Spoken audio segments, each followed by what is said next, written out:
Assalamualaikum warahmatullahi wabarakatuh. Perkenalkan, nama saya Wiwin Widianti. Saya mahasiswa dari IAIN Syekh Nurjati, Fakultas Usuluddin Adab dan Dakwah, jurusan Bimbingan Konseling Islam semester 2, akan mereview sebuah buku Pendidikan Kewarganegaraan karya Ujang Carda. Pembahasan pertama yaitu mengenai orientasi terhadap pendidikan kewarganegaraan.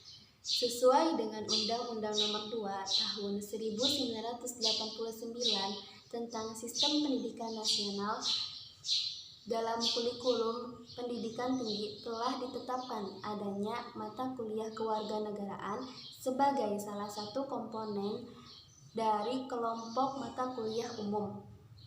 Secara umum, mata kuliah ini mencakup materi pendidikan kewarganegaraan dengan tujuan untuk mengembangkan mahasiswa agar mampu berperan aktif sebagai warga negara dalam konteks bela negara. Sebelum adanya Undang-Undang Nomor 2 Tahun 1989 itu, mata kuliah ini lebih dikenal sebagai mata kuliah kewirausahaan dan kini telah menjadi pendidikan kewarganegaraan yang bertujuan dari jalur pendidikan formal akan menjadi warga negara yang memiliki berbagai kemampuan untuk melakukan perubahan dalam masyarakat dan menjadi agen perubahan bagi masyarakat serta mampu melakukan proses pembelajaran diri. Nah, pendidikan kewarganegaraan dimaksudkan untuk membentuk peserta didik agar menjadi manusia yang lebih memiliki rasa kebangsaan dan cinta tanah air.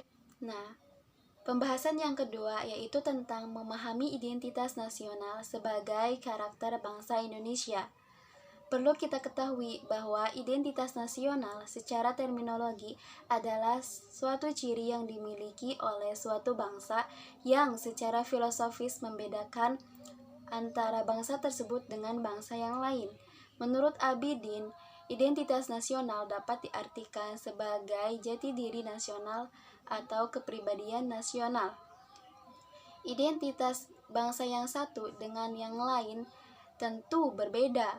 Hal ini disebabkan oleh perbedaan latar belakang sejarah, kebudayaan, maupun geografis. Identitas nasional Indonesia terbentuk karena rakyat Indonesia memiliki pengalaman sejarah dan penderitaan yang sama. Sebelum kemerdekaan, bangsa Indonesia memiliki pengalaman sejarah yang sama dalam mengusir penjajah yang membutuhkan pengorbanan, bukan hanya harta dan nyawa, melainkan juga kehilangan sanak saudara yang dicintai. Perjuangan yang sama dalam mengusir penjajahan inilah yang kemudian meleburkan perbedaan agama, suku, bahasa daerah, dan sebagainya. Perasaan senasib inilah yang menumbuhkan kesadaran kebangsaan yang kemudian melahirkan identitas nasional. Bentuk identitas nasional Indonesia menurut Winarno yaitu bahasa persatuan atau bahasa nasional, yaitu bahasa Indonesia, lambang negara yaitu Garuda Pancasila, terus bendera negara yaitu Sang Merah Putih, lagu kebangsaan Indonesia Raya, semboyan negara Bhinneka Tunggal Ika, dasar falsafah negara yaitu Pancasila, terus konstitusi negara yaitu Undang-Undang Dasar 1945, bentuk negara kesatuan Republik Indonesia, konsepsi wawasan negara, dan kebudayaan daerah yang telah diterima sebagai kebudayaan nasional. Nah, jadi identitas nasional Indonesia itu terbentuk dari persamaan dan perbedaan. Persamaannya, bangsa Indonesia atau rakyat Indonesia sama-sama mengalami latar belakang sejarah dan penderitaan yang sama dalam mengusir penjajahan. Lalu perbedaannya yaitu karena Indonesia memiliki berbeda-beda suku, bahasa daerah, adat istiadat, budaya, bahkan agama.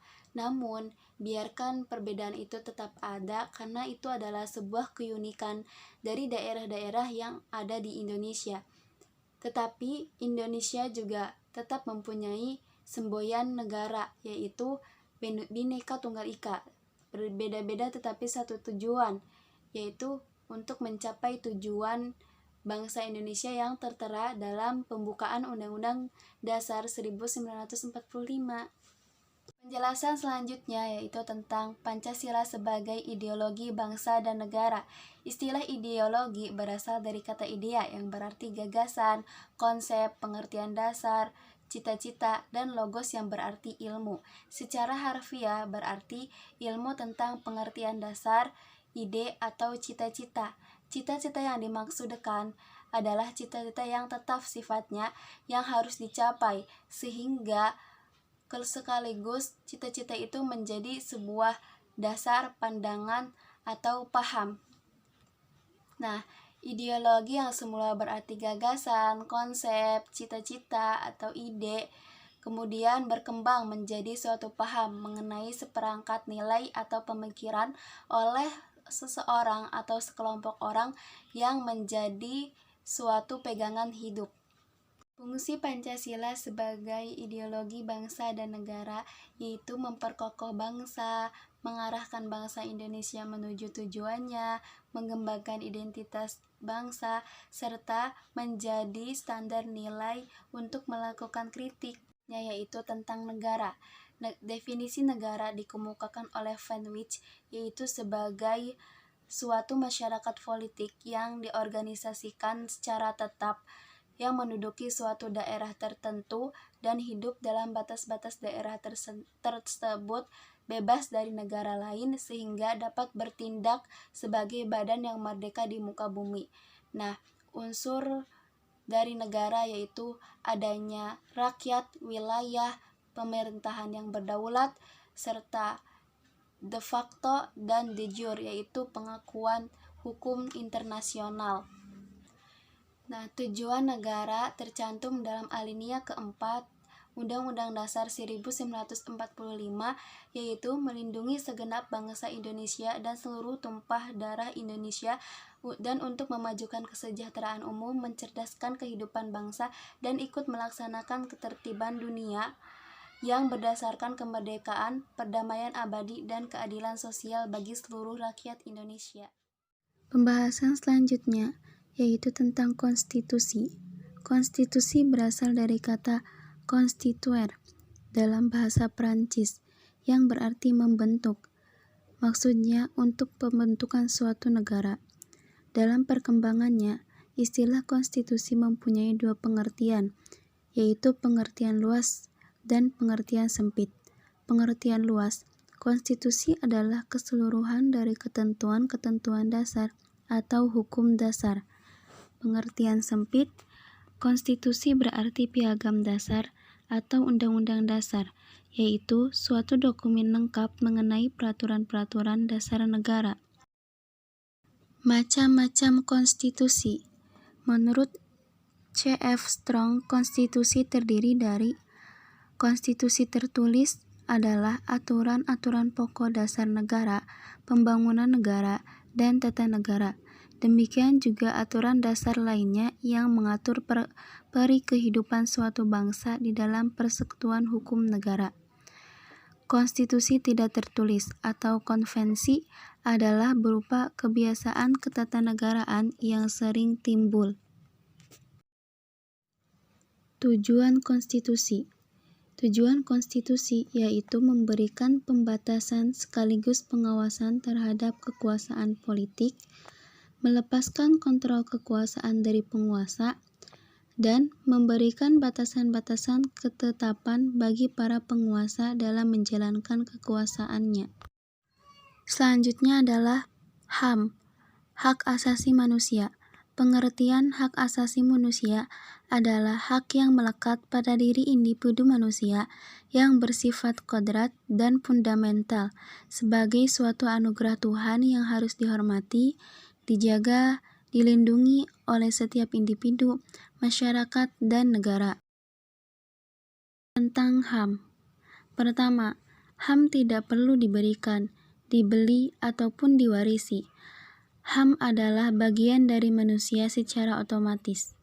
Kedua, HAM berlaku untuk semua orang tanpa memandang jenis kelamin, ras, agama, etnis, pandangan politik, atau asal-usul sosial dan bangsa. Dan HAM tidak bisa dilanggar. Tidak seorang pun mempunyai hak untuk membatasi atau melanggar hak orang lain. Orang tetap mempunyai hak meski negara membuat hukum yang tidak melindungi atau melanggar. Pembahasan selanjutnya yaitu tentang Negara Hukum Indonesia. Negara Hukum Indonesia dari Pasal 1 Ayat 3 Undang-Undang Dasar 1945 merupakan istilah Rechtsstaat yang dipengaruhi oleh konsep hukum Belanda yang berada di wilayah Eropa kontinental. Perumusan negara hukum Indonesia adalah 1. Negara berdasar atas hukum, bukan berdasar atas kekuasaan belaka. Dan pemerintahan negara berdasar atas suatu konstitusi kekuasaan pemerintahan terbatas, tidak absolut atau mutlak. Prinsip negara hukum Indonesia menurut Undang-Undang Dasar 1945, norma hukum bersumber pada Pancasila dan adanya hierarki jenjang norma hukum. Undang-Undang Dasar 1945 memuat aturan-aturan pokok di mana aturan lebih detail dibuat oleh organ negara sesuai dengan dinamika pengembangan dan perkembangan kebutuhan masyarakat. Rakyat berdaulat, kesamaan kedudukan dalam hukum dan pemerintahan, adanya organ pembentuk undang-undang, presiden dan DPR, sistem pemerintahan presidensial, kekuasaan kehakiman yang bebas dari kekuasaan lain, hukum bertujuan sebagaimana tujuan negara dalam alinea 4 Undang-Undang Dasar 1945, dan adanya jaminan hak asasi manusia.